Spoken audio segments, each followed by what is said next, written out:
नोंथांमोननि मिडियानि गेजेरजों जोङो दिनै देबोरगाव ब्लकनि जानानै जे जोंनि देरहालांनाय 3 नं क'क्राझार एसटि समष्टिनि मानगोनां सिउलि मेडामा जोंहा गोबां बिबाङैनो देरहानानै थांबाय।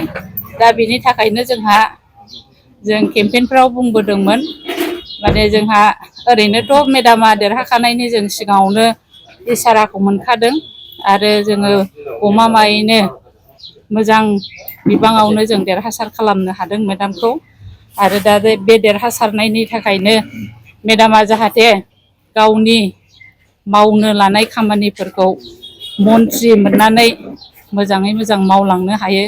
जों बेखौनो नोंथांमोननि बे मिडियानि गेजेरजों जोंनि हाग्रामा सार जोंनि बिटिसिनि गाहाय आफादगिरि बा जोंनि पार्टिनि आफादगिरिनिसिमबो जोङो खावलायो गुरैयै जाहाथे बायद'नोनो मन्थ्रिखौ बिनानै जों मोननो हायो।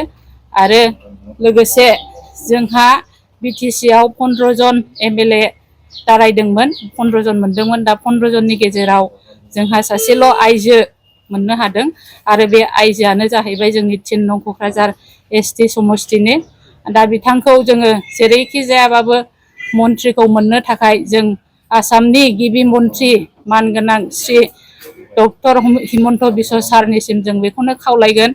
आरो जोंहा जाहाथे बे आसामनि सिङावबो जोंहा आइजो माहारिनि थाखाय खथा दङ, 33% रिजार्भेसन जोङो बेखौ मिन्थिगौ।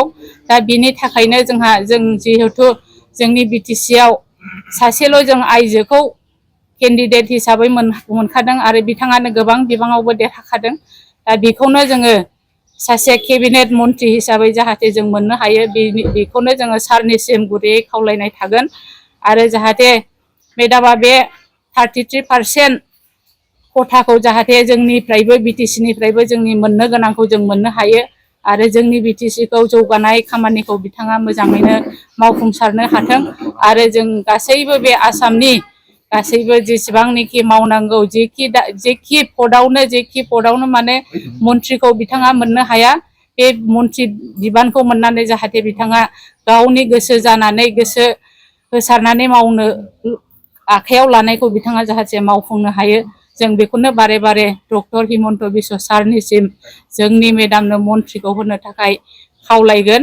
आरो जोङो देबोरगाव ब्लकनि जानानै जोंहा जोंनि क'क्राझार एसटि समष्टिया जोंनि देबोरगाव समष्टियानो फुरायैनो गोलैयो। ओंखायनो जोंहा दा जोंनि समष्टि हिसाबै आरो जोंनि क'क्राझारा जोंनि बिटिसिनि मोनसे राजधानि हिसाबै जोंहा जाहाथे मोजाङै जौगानायाव खामानिखौ मावफुंलांनो हायो, आं बेखौनो बारे बारे जोंनि गाहाय मन्थ्रि हिमन्त बिश्व शर्मा सारनिसिम बारे बारे खावलायगोन।